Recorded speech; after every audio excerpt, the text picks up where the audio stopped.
Guys ये है Samsung का नया गैलेक्सी S24 FE, सैमसंग की फेमस FE सीरीज का एक और नया फोन। और आज हम इसे कंपेयर करने वाले हैं आईफोन 15 से, क्योंकि अभी आप चेक करोगे तो ये दोनों phones almost similar price brackets में आपको देखने मिलेंगे। और आज इस वीडियो में आपको बताऊंगा इन दोनों में से ज्यादा अच्छी डील कौन सी रहेगी आपके लिए। तो हेलो गाइस, मैं हूं कैफ नोइसटेक से। अगर चैनल पे पहली बार आए हो और वीडियो पसंद आए तो इस वीडियो को लाइक करके चैनल को सब्सक्राइब कर देना, क्योंकि हम कोशिश कर रहे हैं आप लोग के लिए ज्यादा से ज्यादा और अच्छे से अच्छा कंटेंट लाने की। तो सबसे पहले यहाँ पे डिजाइन डिफरेंसेस अगर हम देखें तो S24 FE अब पहले से बड़ा किया गया है, क्योंकि यहाँ पे 6.7 इंच का डिस्प्ले, इसलिए इसका फॉर्म फैक्टर भी हमें थोड़ा थोड़ा S24 प्लस के जैसा देखने मिलता है। ये पूरी बॉक्सी एल्यूमिनियम फ्रेम के साथ आता है, एक काफी ज्यादा अच्छा इन हैंड फील देता है। एंड बैक देखोगे तो यस, ये एक प्रॉपर सैमसंग फोन दिख के आता है, क्योंकि पीछे का कैमरा लेआउट हमें वैसा देखने मिलता है। सैमसंग ने बहुत माइनर से यहाँ पे कॉर्नर्स को कर्व कर दिया, जिसके कारण ये इन हैंड फील भी अच्छा देता है, हाथों पे ज्यादा शार्प फील नहीं होता है। बटन सारे राइट साइड में मिल जाएंगे, लेफ्ट साइड पूरा क्लीन है। ऊपर साइड में आपको सिर्फ सिम ट्रे एंड कुछ एक्स्ट्रा नॉइस कैंसलेशन माइक्स दिख जाएंगे। नीचे आप देखोगे तो टाइप सी का पोर्ट, स्पीकर, माइक्स मिल जाएंगे। उसी के साथ साथ अगर मैं आईफोन 15 देखूं तो ये थोड़ा सा छोटा फॉर्म फैक्टर है, क्योंकि ये 6.1 इंच आता है। इसका भी बैक कर्व है, एल्यूमिनियम फ्रेम है, आगे पीछे ग्लास मिल जाता है इसमें भी। और कंपेयर टू S24 FE ये थोड़ा सा कॉम्पैक्ट लगता है। इसमें राइट साइड पे एक साइड बटन है, लेफ्ट साइड पे आपको वॉल्यूम रॉकर्स मिल जाता है, एक रिंगर स्विच मिल जाता है। ऊपर क्लीन है, नीचे हमें पोर्ट्स एंड स्पीकर माइक्स मिल जाते हैं। ओवरऑल दोनों ही काफी अच्छा इन हैंड फील तो दे देते हैं, बट ड्यूरेबिलिटी वाइज सैमसंग थोड़ा सा आगे निकल जाता है। इस आईफोन 15 में ऊपर आपको सिरेमिक शील्ड मिल जाता है, एंड बैक के ऊपर कौन सी प्रोटेक्शन है एप्पल ने आज तक बताई नहीं है। अभी अगर मैं आईफोन 15 की मेरी स्क्रीन देखूं तो इसकी स्क्रीन के ऊपर बहुत ज्यादा स्क्रैचेस आ गए सिरेमिक शील्ड होने के बाद भी। यानी S24 FE में मिल जाता है आपको cornering gorilla glass Victus plus आगे भी और पीछे भी, जिसके कारण यहाँ पे ड्यूरेबिलिटी काफी ज्यादा अच्छी मिलती है, स्क्रैचेस से भी प्रोटेक्शन काफी सही मिलता है। एंड क्योंकि यहाँ पे पीछे गोरिल्ला ग्लास विक्टस है, थोड़ी सी ज्यादा आपको पीस ऑफ माइंड मिल जाएगा अगर आपका फोन गिरा भी उसके बाद भी। साथ में एक और एडवांटेज जो सैमसंग के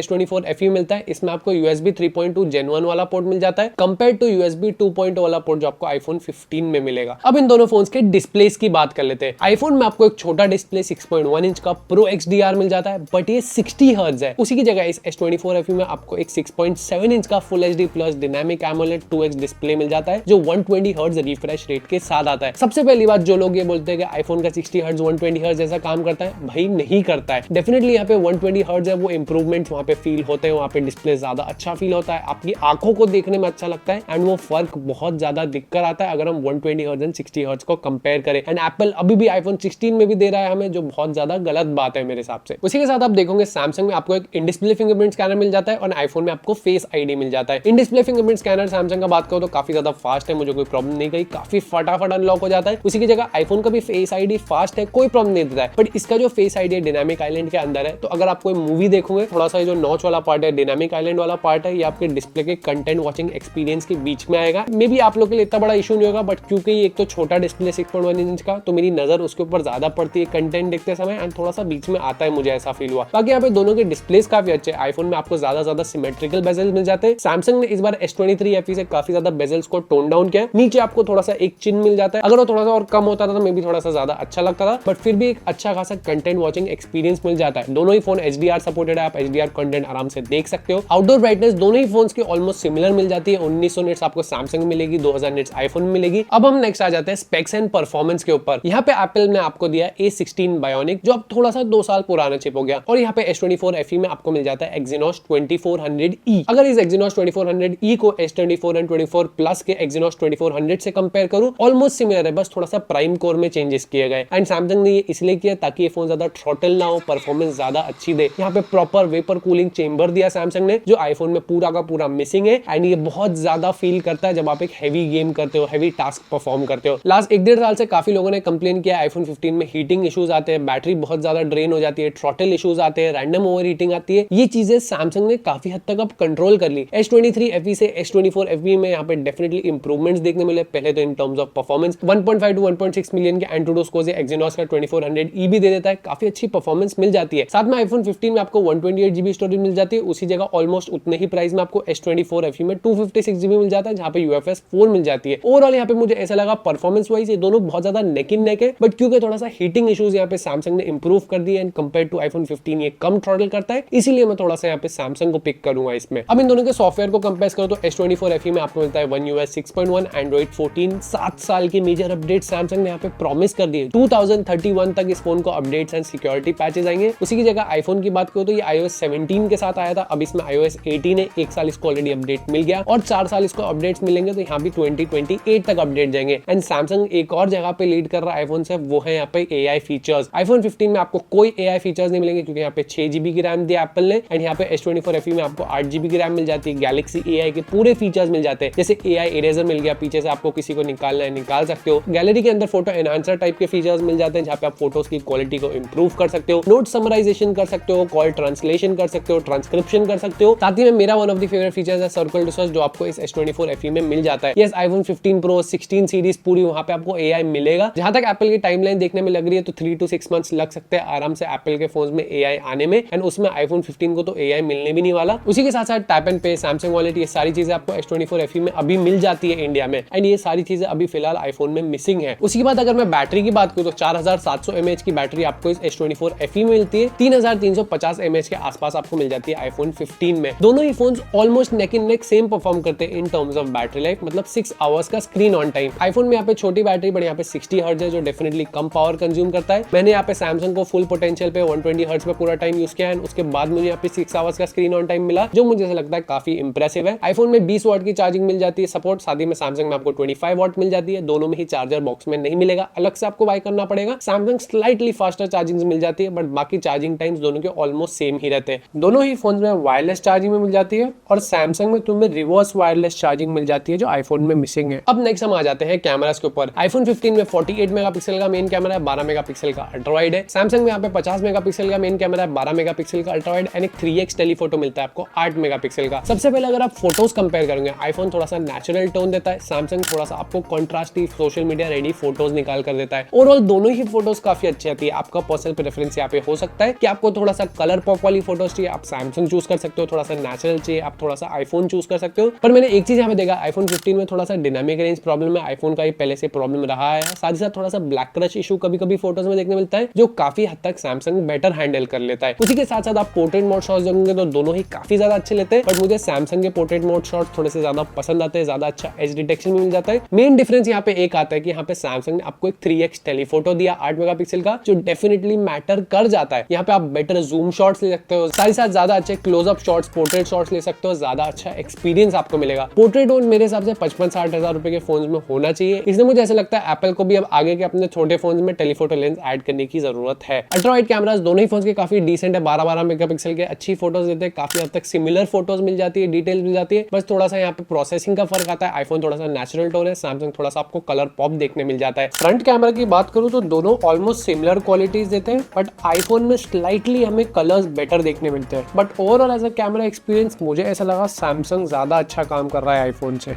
तो गाइस ये है 4K 60 FPS वीडियो सैमसंग के S24 FE से एंड आईफोन 15 से। ऐसी कुछ वीडियो क्वालिटीज आपको मिलेगी। सैमसंग का डायनामिक रेंज मुझे अच्छा लग रहा है, iPhone slightly on the whiter side, slightly blown out है।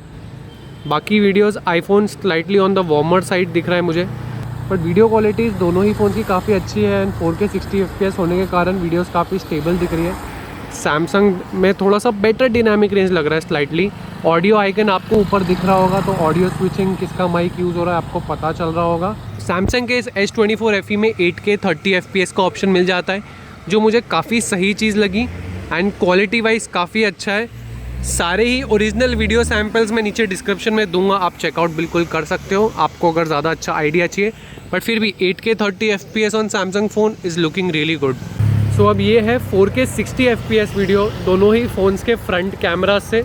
आईफोन स्लाइटली वाइट दिख रहा है मुझे, बट दोनों ही काफ़ी ज़्यादा अच्छी क्वालिटीज़ के साथ आते हैं। आईफोन का डायनामिक रेंज आप देख सकते हो ऑफ है, उसी की जगह पे सैमसंग ने डायनामिक रेंज को, स्काई को भी अच्छा मेंटेन किया है। अगर आप ओनली स्काई की तरफ देखोगे तब आईफोन थोड़ा सा बेटर दिखता है स्काई का, बट जैसे ही मेरे ऊपर फोकस आएगा आप देख सकते हो आईफोन ने स्काई को बहुत ज़्यादा ब्लोन आउट कर दिया है। तो इस चीज़ में सैमसंग का ये S24 FE काफ़ी ज़्यादा अच्छा काम कर रहा है। इन दोनों ही फोन में आपको IP रेटिंग्स मिल जाती है, आराम से पानी में लेके जा सकते हो। हैप्टिक एक्सपीरियंस दोनों ही फोन में काफ़ी ज़्यादा अच्छा मिल जाता है, मस्त टक टक टक टक वाले वाइब्रेशन मिल जाते हैं, not a problem. And speaker qualities भी दोनों में काफ़ी ज़्यादा सिमिलर है, काफ़ी ज़्यादा अच्छी क्वालिटीज़ मिलती है। बट सैमसंग में थोड़ा सा मुझे लाउडनेस ज़्यादा दिखी एंड हल्का सा मुझे बेस भी थोड़ा सा ज़्यादा देखने मिला। ओवरऑल अगर मैं सच बताऊँ तो आईफोन 15 वर्सेज S24 FE में मुझे ऐसा लगता लगता है अभी S24 FE is a slightly better deal. एक तो डिस्प्ले एक्सपीरियंस आपको ज्यादा अच्छा मिल रहा है 120 हर्ट्ज के कारण, थोड़ी सी बेटर कूलिंग मिल जा रही है, सस्टेन्ड परफॉर्मेंस मिल जा रही है गेमिंग के समय, थोड़े से हेवी टास्क के समय। सॉफ्टवेयर में डेफिनेटली सैमसंग यहाँ पे लीड कर रहा है ज्यादा अपडेट्स एंड AI के कारण। उसी के साथ साथ बैटरी लाइफ दोनों ही फोन में ऑलमोस्ट सिमिलर मिल जा रही है, पर यहाँ पे 120 हर्ट्ज है, वो एक काफी बड़ा एडेड एडवांटेज आपको मिल जाएगा। कैमरा वाइज भी स्लाइटली मैंने जैसे बताया सैमसंग लीड कर रहा है, 8K 30 FPS का भी सपोर्ट मिल जाता है, जो कहीं ना कहीं यहाँ पे iPhone 15 में मिसिंग है। इसलिए अगर आप 60,000 के प्राइस ब्रैकेट के पास अभी देखोगे, मुझे ऐसा लगता है Samsung is a better deal and आपको ये लेना चाहिए अगर आप एक iPhone 15 कंसीडर कर रहे हो, इन दोनों के बीच में कंफ्यूज हो। Definitely S24 FE is the choice for you. और अगर आपको बाय करना है तो लिंक्स आपको नीचे डिस्क्रिप्शन में मिल जाएगी। गाइस आज की वीडियो के लिए इतना ही। वीडियो पसंद आई तो लाइक करना, चैनल को सब्सक्राइब करना। हम आपको मिलेंगे नेक्स्ट वीडियो में।